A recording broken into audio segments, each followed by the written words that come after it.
Bonsoir à la famille de Dieu, à tout le peuple de Dieu. J'espère que le week-end s'est bien passé. Et nous voici le jour de notre enseignement. Et je tiens d'abord à remercier le Seigneur pour vos vies.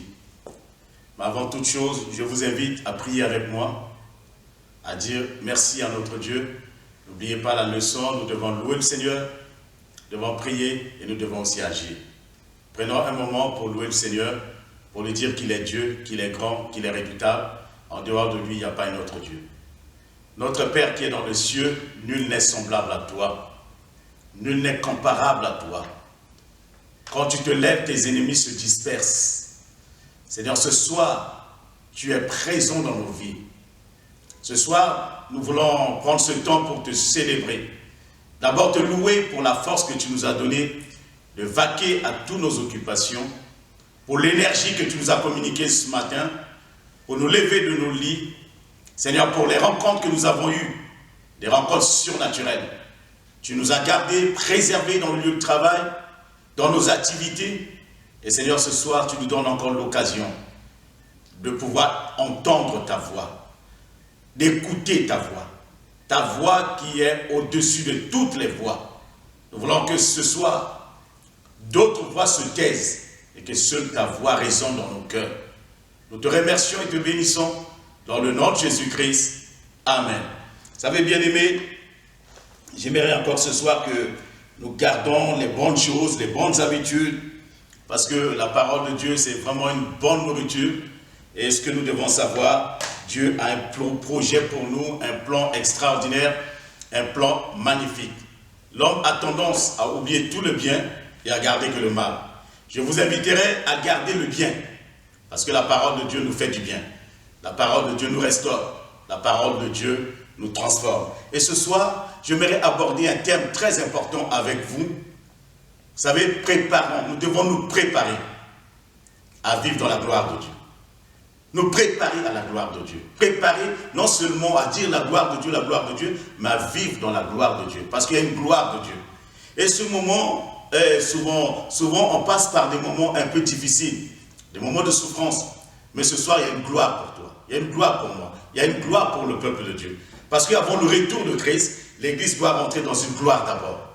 L'Église doit vivre parce que la Bible nous dit, Christ viendra chercher l'épouse. L'épouse sera sans tache, ni ride. L'épouse sera tellement belle que Christ reviendra chercher cette épouse. Mais avant cela, le Seigneur est en train de préparer, le Saint-Esprit est en train de préparer l'épouse. C'est pour cela, je vous dis, je vous invite, bien-aimés, à réaliser que dans peu de jours, dans peu de mois, vous allez rentrer dans une gloire. Nous allons commencer à vivre une gloire en attendant le retour de Christ. Que le Seigneur, ce soir, mette ces paroles-là dans ton cœur. Que tu le gardes et que tu commences déjà à te préparer à cela. Mais avant, nous allons regarder un peu l'histoire du peuple juif dans le livre d'Exode, au chapitre 3, le verset 7 à 8. Exode 3, verset 7 à 8. L'Éternel dit, j'ai vu la souffrance de mon peuple qui est en Égypte, et j'ai entendu les cris que lui font pousser ses oppresseurs, car je connais ses douleurs. Je suis descendu pour les délivrer de la main des Égyptiens, et pour le faire monter de ce pays dans un bon et vaste pays, dans un pays où coule le lait et le miel, dans le lieu qu'habitent les Cananéens, les Estiens, les Amoréens, les Phérésiens, les Éviens et les Jubésiens. Vous savez, bien-aimés, quand avec une telle promesse, n'importe qui ne peut se lever. Avec cette promesse que Dieu vient de donner à Moïse, il dit, je suis descendu pour prendre mon peuple, j'ai un pays, un vaste pays, un pays extraordinaire, un pays où coule le lait et le miel. Je vais ramener ce peuple dans ce pays. Je vais amener ces hommes dans le pays. Mais Jésus est venu pour nous dire aussi, j'ai aussi un royaume d'abondance, un royaume de paix, un royaume de joie, un royaume de justice, un royaume de sécurité. Je suis venu pour vous faire introduire dans ce royaume. Et je pense que ce soir, avant de terminer cette réunion, déjà par ton esprit, tu rentreras déjà dans ce royaume de gloire. Tu rentreras dans la pensée, tu te prépares à vivre cette gloire extraordinaire. Mais qu'est-ce que Dieu nous dit? Qu'est-ce que Dieu dit à Moïse? Dieu dit, j'ai vu la souffrance de mon peuple. Vous savez, bien aimé, la souffrance touche tout le monde. Les grands, les petits, les riches, les pauvres. La souffrance est partout. dans le monde. Les 4 coins du monde, on trouve la souffrance. Les gens souffrent. De plusieurs manières, les gens souffrent. Et le peuple hébreu aussi souffrait. La souffrance n'est pas quelque chose d'indéfiniment. Cette souffrance ne dure pas indéfiniment. La souffrance ne dure pas éternellement. Il y a un temps pour la souffrance. Et Salomon va nous dire, il y a un temps pour toute chose. Il y a un temps pour la souffrance. Et avant que nous rentrons dans le vif, regardez un peu, avant de rentrer dans le vif du sujet, regardez les 3 temps que Salomon décrit. Il dit, il y a un temps pour toute chose. Je le rassemble, je mets ça en 3 temps. Le premier temps, il y a un temps pour souffrir. Le deuxième temps, il y a un temps aussi pour se réjouir. Le troisième temps, il y a un temps pour mourir. Vous savez, il y a 3 temps dans la vie d'un homme. Il y a un temps de souffrance. Et quand on souffre, on peut souffrir par des abus. Il y a des gens qui souffrent par l'injustice. Il y a d'autres qui souffrent parce que les gens les ont rejetés. Il y a ceux qui souffrent parce que les gens ne les aiment pas. Il y a des gens qui souffrent parce qu'ils n'ont pas de travail. Il y a des gens qui souffrent parce qu'ils dorment dehors. Il y a des gens qui souffrent parce que la famille les a rejetés.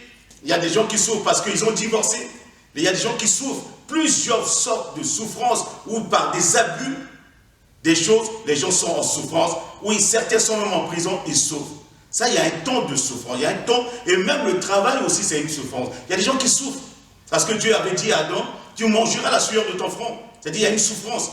Et Dieu dit à la femme, tu accoucheras, tes accouchements seront des accouchements difficiles. C'est une souffrance. Tu vas souffrir.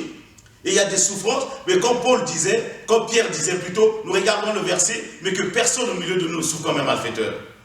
Quelle que soit la souffrance, quel que soit ce que nous pouvons subir, que personne ne souffre comme un malfaiteur. Regardez un peu ce que Paul nous dit dans Romains au chapitre 8, le verset 18 à 23. Il dit, j'estime que les souffrances du temps présent ne seraient comparées à la gloire à venir qui sera révélée pour nous.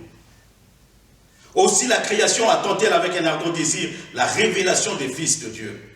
Car la création a été soumise à la vanité, non de son gré, mais à cause de celui qui l'y a soumise, avec l'espérance qu'elle aussi sera affranchie de la servitude, de la corruption, pour avoir part à la liberté de la gloire des enfants de Dieu. Or, nous savons que jusque-là, la création tout entière soupire et souffre les douleurs de l'enfantement. On souffre. Avant de donner quelque chose, on souffre. La femme souffre pour donner naissance. Et souvent, il y a des choses, on doit souffrir pour avoir quelque chose. On doit souffrir. Le laboureur souffre pour avoir une récolte.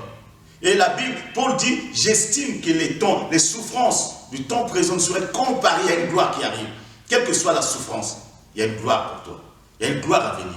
Il y a quelque chose d'exceptionnel que Dieu veut, et Dieu t'a réservé et que Dieu veut accomplir. Et ce n'est pas elle seulement, mais nous aussi qui avons les prémices de l'esprit. Nous aussi, nous soupirons en nous-mêmes, en attendant l'adoption, la rédemption de notre corps. Car c'est en espérant que nous sommes sauvés. Or, l'espérance qu'on voit n'est plus espérance. Ce qu'on voit, peut-on l'espérer encore?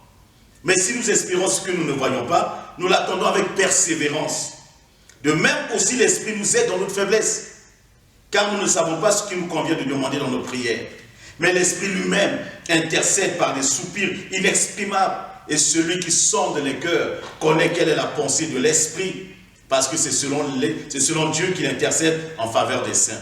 Nous savons du reste que toute chose concourt au bien de ceux qui aiment Dieu, de ceux qui sont appelés selon son dessein. Vous imaginez, tout concourt au d'autres biens. La souffrance, dans les domaines, la souffrance touche tout le monde. La souffrance touche les grands comme les petits, je l'ai dit. Vous imaginez, nous ne pouvons pas vivre dans un monde, ce monde n'est pas un monde sans souffrance. Il y a la souffrance. L'homme est l'origine de la souffrance. Souvent, c'est par les gens ou par les démons, par le diable. Il n'y a que 2 sources de souffrance. Soit c'est les gens qui nous font souffrir, soit c'est les démons. Mais nous regarderons tout à l'heure quand Pierre nous dit dans 1 Pierre chapitre 2, le verset 20, en effet, quelle gloire y a-t-il à supporter de mauvais traitements pour avoir commis des fautes? Mais si vous supportez la souffrance, parce que vous faites ce qui est bien, c'est une grâce devant Dieu. Si vous faites bien et que vous souffrez, c'est une grâce devant Dieu. Vous savez, vous pouvez faire des bonnes choses, mais les gens ne peuvent pas toujours l'accepter. Et j'aimerais que tu comprennes cela, tu réalises cela. Vous savez, dans la vie, les gens retiennent beaucoup plus le mal. Ils oublient tout le bien. Parce que si nous retenons tout le bien, En commençant depuis notre naissance jusqu'à aujourd'hui, nous serons plus au niveau où nous sommes. Mais parce que nous retenons plus le mal, c'est pour ça que nous sommes souvent dans des situations compliquées. Mais si nous retenons le bien, nous devons à partir de maintenant effacer le mal et garder le bien. Parce que notre nature, c'est de produire le bien. Et la nature de Dieu est en nous. Pierre nous dit, dans 1 Pierre 4, le verset 13 à 19, « Réjouissez-vous, au contraire de la part que vous avez aux souffrances de Christ. Réjouissez-vous. » Beaucoup de gens disent, depuis que je suis chrétien, je souffre beaucoup. Bien aimé, depuis que je suis devenu chrétien, je souffre beaucoup. Ça, c'est un mensonge du diable. C'est des idées reçues qu'il faut tordre le cou. C'est une fausse théologie. Que les gens disent que depuis que je suis avec le Seigneur, je souffre. Paul, écoute ce que Pierre te dit. Il dit, réjouissez-vous de la part que vous avez aux souffrances de Christ, afin que vous soyez aussi dans la joie et dans l'allégresse, lorsque sa gloire apparaîtra dans votre vie. Si vous êtes outragé pour le nom de Christ, vous êtes heureux parce que l'esprit de gloire, l'esprit de Dieu repose sur vous. Qui à partir de maintenant, qui est l'esprit de gloire, l'esprit de Dieu repose sur toi. L'esprit de gloire et l'esprit de Dieu repose sur toi. Que nul de vous, en effet, ne souffre comme un meurtrier, ou voleur, ou malfaiteur, ou comme c'est gérant dans les affaires d'autrui. Mais si quelqu'un souffre comme chrétien, qu'il n'en ait pas honte, et plutôt qu'il glorifie Dieu à cause de ce nom. Car c'est le moment où le jugement va commencer par la maison de Dieu. Or, si c'est par nous qu'il commence, quelle sera la fin de ceux qui n'obéissent pas à l'évangile de Dieu? Et si le juste se sauve avec peine, que deviendront l'impie et le pécheur? Ainsi que ceux qui souffrent selon la volonté de Dieu remettent leur âme au fidèle Créateur en faisant ce qui est bien. Ceux qui remettent leur âme entre le Créateur. Vous savez, la souffrance précède toujours la gloire de Dieu. Le peuple de Dieu doit se préparer. Nous devons nous préparer. Nous préparer à quoi? Nous préparer bien à une gloire extraordinaire qui va venir sur le monde avant le retour de Christ. Tu peux le noter, une gloire extraordinaire qui va venir sur le monde.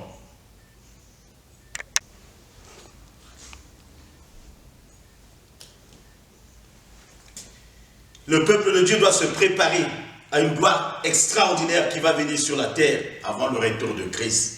Vous savez, nous avons dit en 3 parties, il y a le temps pour souffrir, il y a aussi le temps pour se réjouir.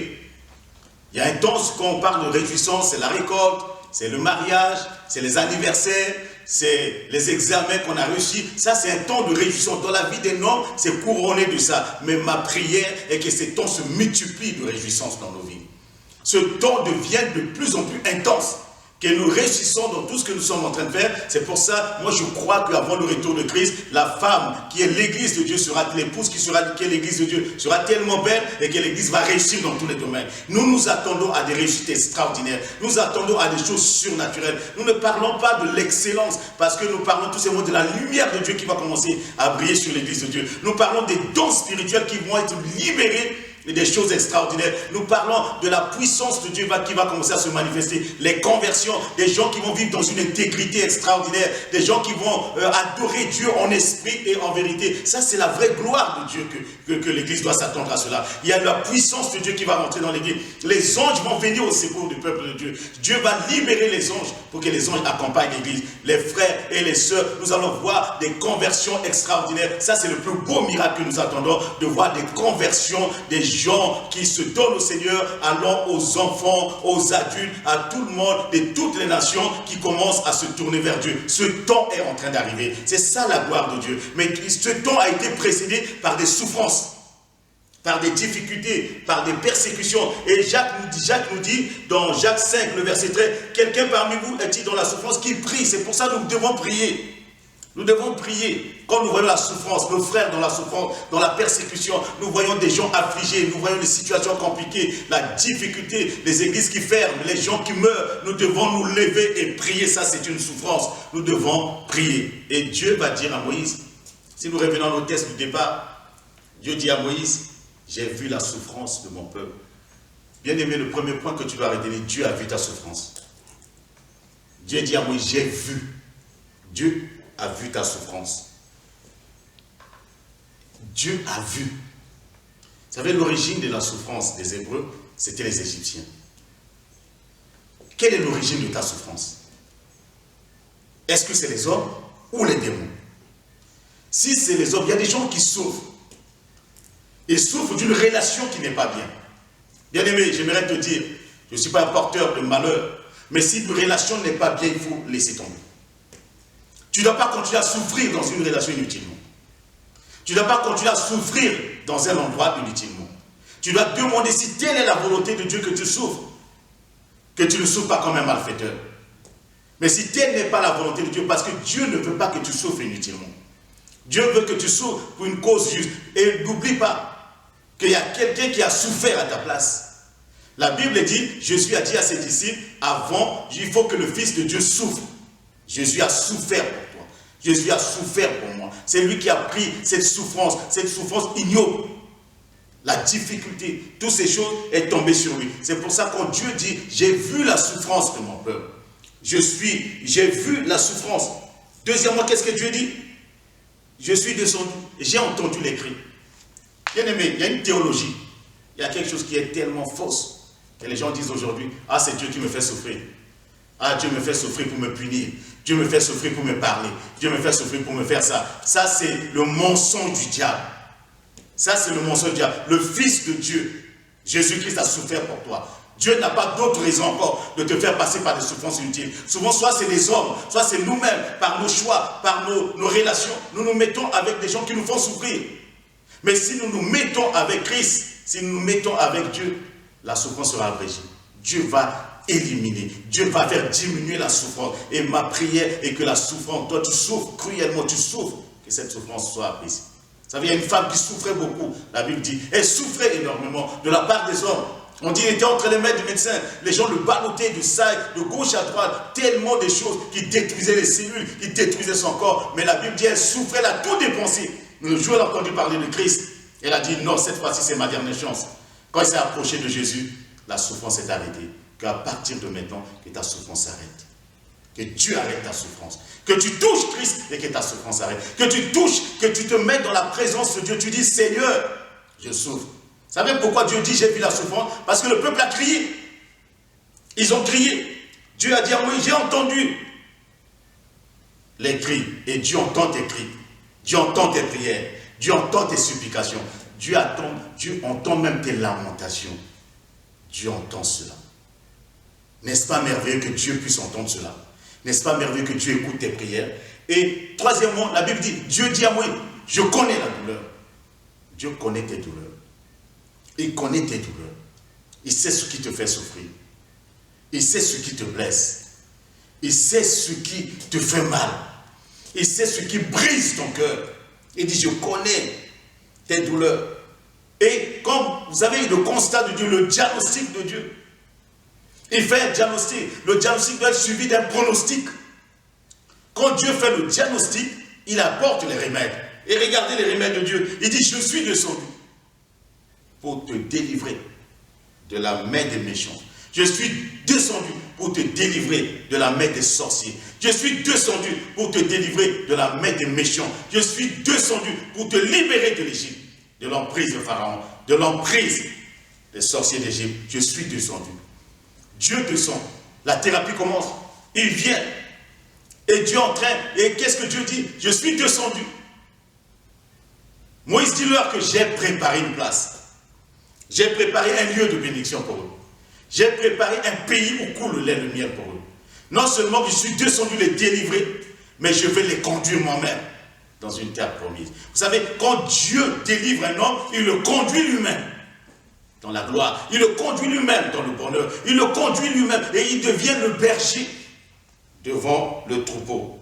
Il vient, il délivre. Il y a un homme, quand on parle souvent de souffrance, on a tendance à penser à un homme, Job.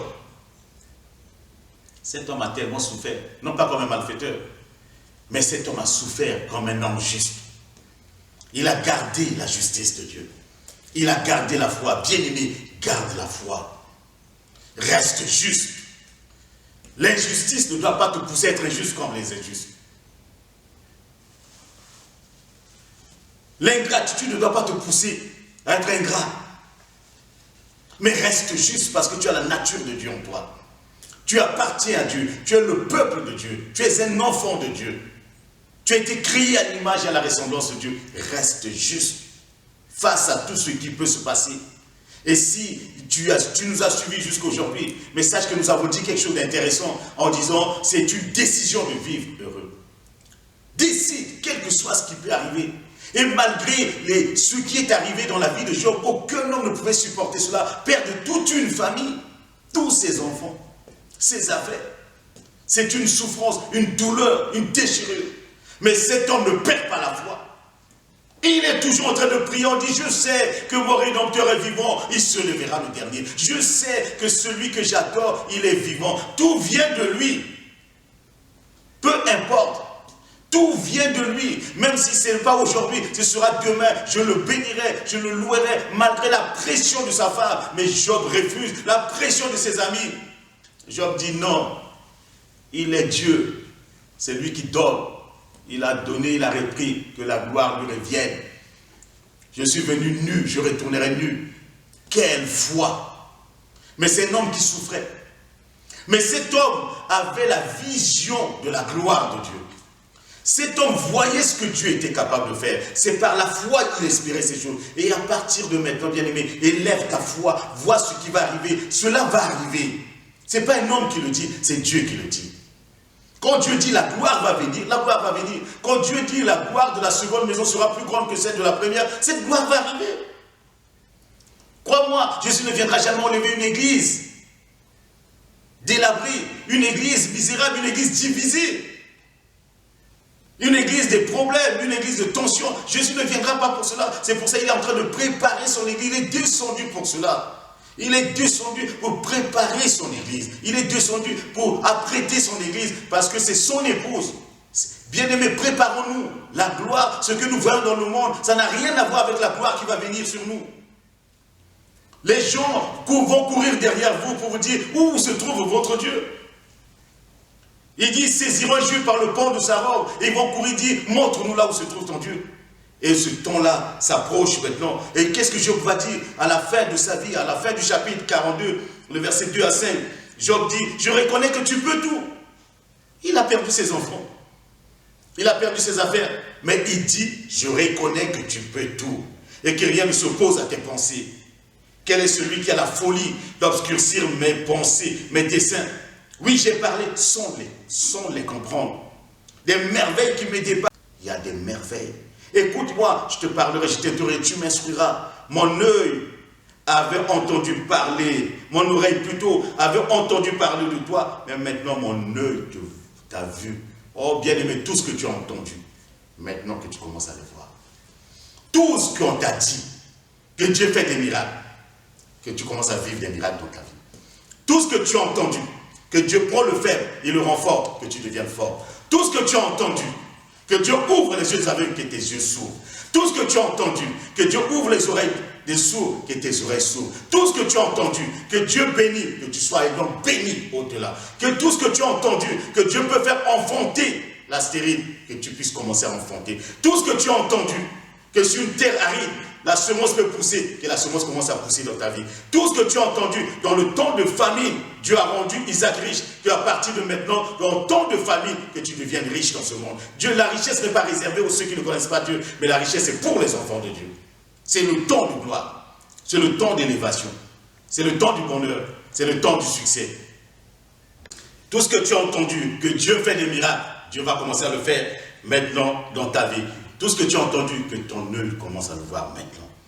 L'Éternel rétablit Job dans son premier état. Quand Job eut prié pour ses amis, l'Éternel lui accorda le double de tout ce qu'il avait possédé. Que Dieu t'accorde le double. Je dirais même la plénitude de ce que Dieu t'a promis. Tout ce que tu as perdu, que Dieu t'accorde la plénitude. Nous recevons l'Esprit, la plénitude de l'Esprit de Dieu sur nos vies. Qu'à partir d'aujourd'hui, la plénitude de Dieu accompagne ta vie, accompagne ta maison, accompagne tout ce que tu es en train de faire. Que tu ne récoltes pas la moitié, mais que tu récoltes le 100% comme Isaac a récolté quand il était dans la présence de Dieu. Les frères et les sœurs et les anciens amis de Job vinrent tous le visitaient, ils mangèrent avec lui dans sa maison. Ils le plaignirent et le consolèrent de tous les malheurs que l'Éternel avait fait venir sur lui. Et chacun lui donna un kessita et un anneau d'or. Pendant ces dernières années, Job reçut de l'Éternel plus de bénédictions qu'il en avait reçu dans les premières. Oh, qu'à partir de maintenant que tes voisins te bénissent. Que dans ton lieu de travail, on t'augmente. Partout où tu passes, que les gens te bénissent. Partout, Dieu touche les cœurs des gens pour que la grâce, la faveur de Dieu soit sur ta vie. C'est pour ça que le thème de cet enseignement ce soir, de ce message pour toi, c'est prépare-toi à la gloire qui arrive. Prépare-toi, commence à te préparer. La préparation, ce n'est pas une préparation d'arranger la maison, c'est une préparation spirituelle.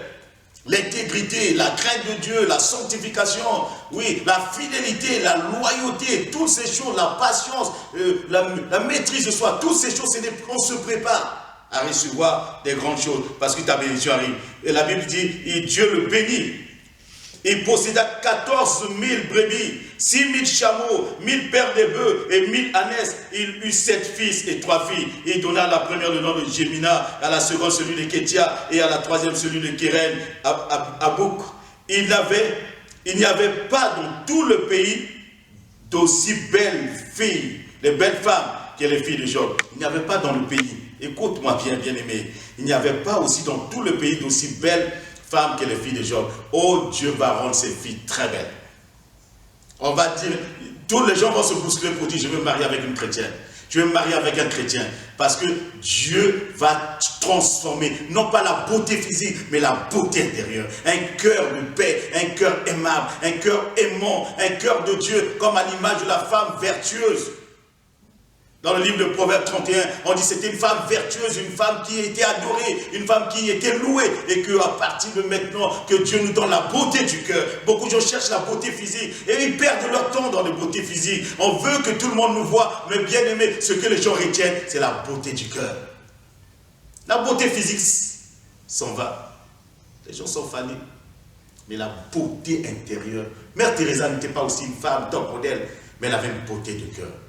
Abbé Pierre n'était pas le top modèle de tous les top modèles. Il n'apparaissait pas au jour, à la une des magazines, mais il avait la beauté du cœur. Ses œuvres sont restées. Il y a des top modèles qu'on ne connaît plus aujourd'hui. Il y a des gens qu'on ne connaît plus. Mais tout le monde connaît Abbé Pierre à cause de la beauté du cœur. Peut-être que les gens ne se rappelleront plus de ton physique, mais les gens se rappelleront de ton cœur. Les gens se rappelleront de ce que tu as fait pour eux. Les gens se rappelleront de ce que tu as accompli pour eux. Parce que Dieu veut rendre son église belle. Toutes les églises vont devenir belles. Et dans tous les pays, aucune association ne sera semblable à l'église de Dieu.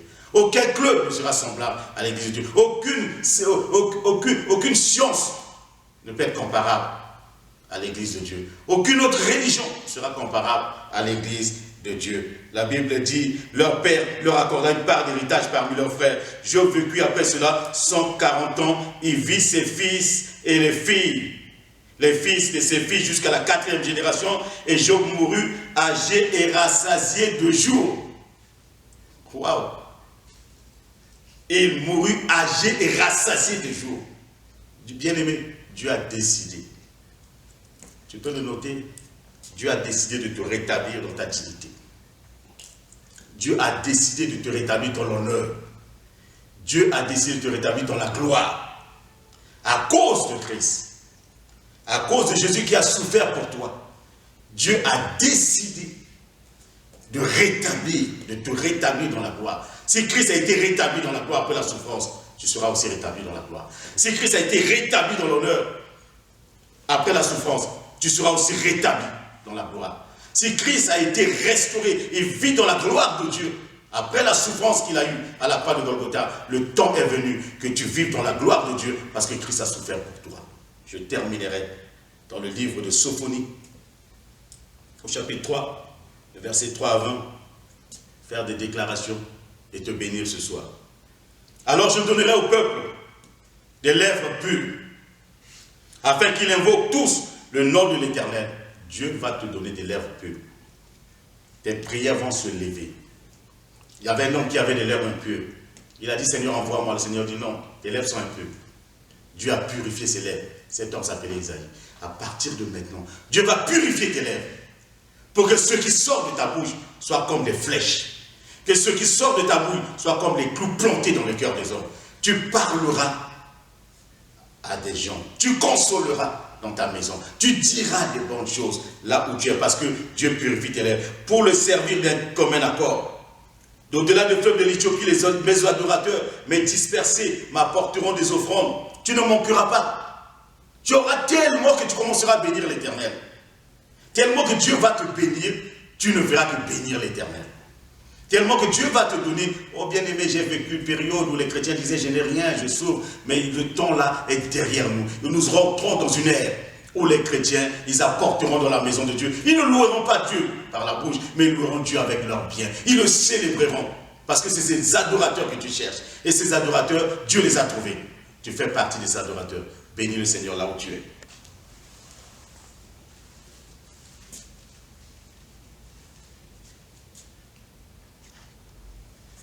Le peuple de Dieu apportera dans la maison de l'Éternel pour bénir l'Éternel. Et la Bible nous dit, car j'ôterai du milieu de toi ceux qui triomphaient avec arrogance, et tu ne t'enorgueilliras plus sur ma montagne sainte. Je laisserai au milieu de toi un peuple humble et petit qui trouvera son refuge dans le nom de l'Éternel. Les restes d'Israël ne commettront point d'iniquité, ils ne diront point de mensonge, et il ne se trouvera pas dans leur bouche une langue trompeuse, mais ils paîtront, ils se reposeront et personne ne les troublera. Pousse des cris de joie, fille de Sion.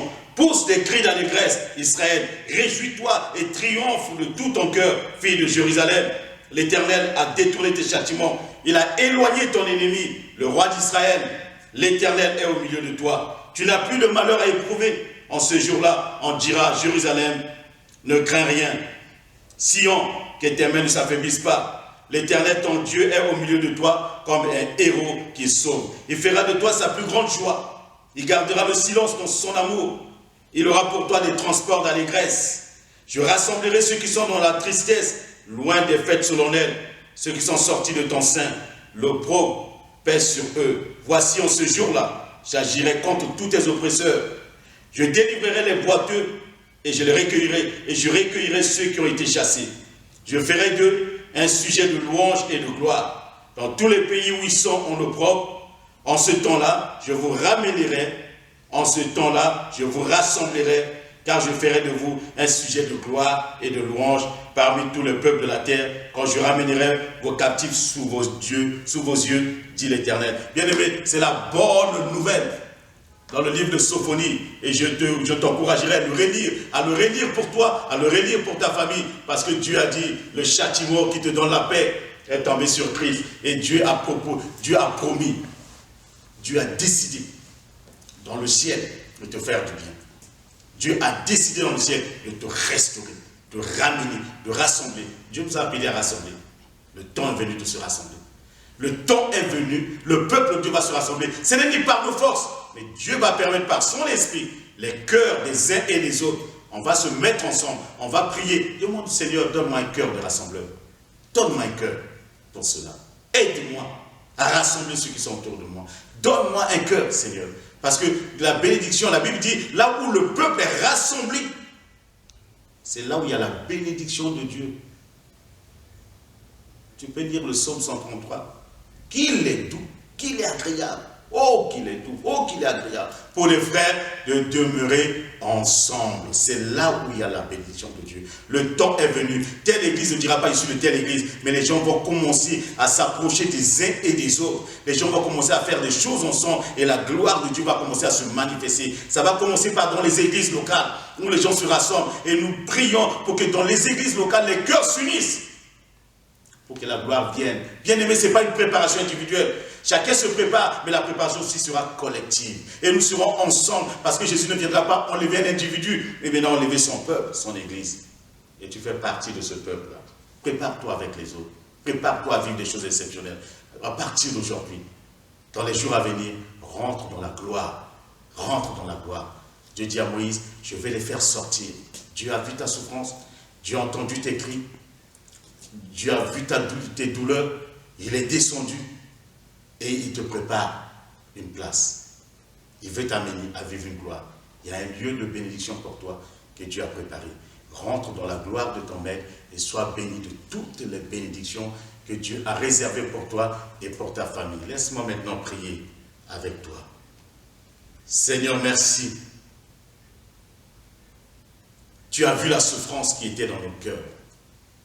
Tu as vu les déchirures dans le cœur de ton peuple. Des abus, l'injustice, toutes ces choses, tu les as vues. La souffrance qui venait des hommes, parce que tu ne nous fais pas souffrir. Comme tu l'as dit à Moïse, tu nous dis encore aujourd'hui, tu avais envoyé de cela 2000 ans, ton fils Jésus-Christ, pour venir souffrir à la croix pour nous. Seigneur, nous ne voulons pas souffrir inutilement. Parce que quelqu'un a déjà souffert pour nous. C'est pour cela ce soir, nos regards sont tournés vers toi. Moïse a mené le peuple vers la terre promise, mais Christ nous a promis le royaume du Père. Seigneur, qu'à partir de maintenant, que nous soyons citoyens de ce royaume, que nous vivons dans la paix, que nous vivons dans la justice, que nous vivons dans ta gloire. Il y a une gloire éternelle, il y a une gloire qui vient. Seigneur, nous ne voulons pas rater cela. Nous voulons rentrer pleinement dans cette gloire et que cette gloire illumine nos vies, que cette gloire descende sur nous, que ta présence nous couvre comme un manteau, que nous soyons, Seigneur, à l'abri sous tes ailes et que nous contemplons ta magnificence, que la louange, la gloire, Seigneur, se lève vers ton trône. Oui, Père, que la prophétie de Sophonie s'accomplisse aujourd'hui dans nos vies. Que la prophétie que tu as donnée à Sophonie s'accomplisse pour ma soeur, pour mon frère. Seigneur, pour tes églises partout dans le monde. Que la prophétie de Sophonie s'accomplisse, car le châtiment qui nous donne la paix est tombé sur lui. Tu as dit, l'Éternel a détourné mes châtiments. Il a éloigné mon ennemi. Le Dieu d'Israël, tu es présent au milieu de nous. Nous te remercions et nous te bénissons. Au nom de Jésus-Christ. Amen. Que le Seigneur te bénisse. Bonne soirée à toi.